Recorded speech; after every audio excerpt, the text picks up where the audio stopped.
আমি রেজওয়ান করিম তুহিন।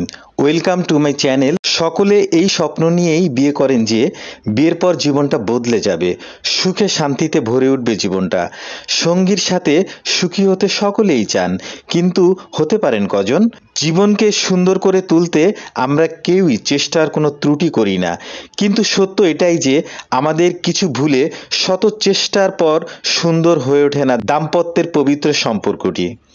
চলুন আজ চিনে নিই সেই ভুলগুলোকে যা আপনার দাম্পত্য জীবনের সুখ শান্তি বিনষ্ট করছে। প্রথমে, নিজের অতীতে এবং জীবনসঙ্গীর অতীতে অন্য পুরুষ বা নারীর সম্পর্ক থাকতেই পারে, এটাই বাস্তবতা এবং এটা মেনে নিতেই হবে। অতীতকে বর্তমানে টেনে এনে যারা অতীত আঁকড়ে ধরে রাখেন তাদের দাম্পত্য কখনো সুখের হয় না। দ্বিতীয়ত, বিনা কারণে পরস্পরকে দোষারোপ করা একটি মধুর সম্পর্কের সর্বনাশ করে দিতে বাধ্য। তৃতীয়ত, প্রতিটি ছোট ছোট কাজ বা কথা ধরবেন না দাম্পত্যে। আমরা অনেক সময় এমন কিছু করি বা বলি যা আমরা আসলে মন থেকে বলি না।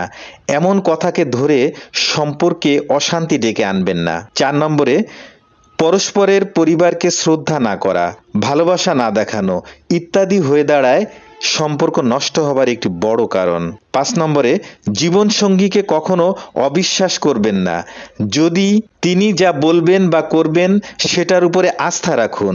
ভালোবাসার প্রথম শর্তই হচ্ছে নিঃস্বার্থ আস্থা, আর এর অভাবে সম্পর্ক তিক্ত হয়ে ওঠে। 6 নম্বরে, সম্পর্কে কখনই জেদ দেখাবেন না।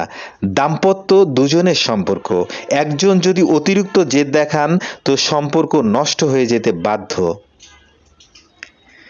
6 নম্বরে, কখনো মনে মনে সন্দেহ পুষে রেখে জীবনসঙ্গীর উপরে গোয়েন্দাগিরি করতে যাবেন না, বা অহেতুক অন্য কাউকে জড়িয়ে নিজের স্বামী বা স্ত্রীকে সন্দেহ করবেন না।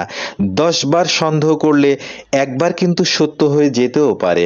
8 নম্বরে, বিয়ের পরও অন্য নারী বা পুরুষদের প্রতি মনে মনে আগ্রহ পুষে রাখা, এটা চিন্তা করা যে একটু আধটু অন্যদিকে মন দিলে কিছু হয় না, এমন সর্বনাশা ভাবনার জন্যই আপনার দাম্পত্য সুন্দর হয়ে উঠছে না।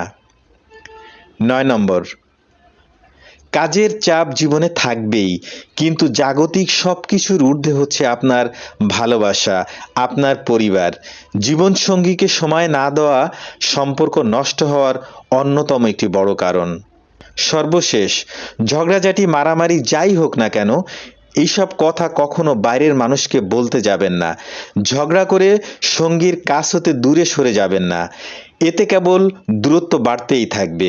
মনোমালিন্য হলে সেটা ভুলে যান। মনে রাখবেন, সুন্দর ও হৃদ্যতাপূর্ণ দাম্পত্য জীবন মনে প্রশান্তি নিয়ে আসে। আজ এ পর্যন্তই। এরপরে কথা হবে অন্য কোনো ভিডিওতে। আল্লাহ হাফেজ।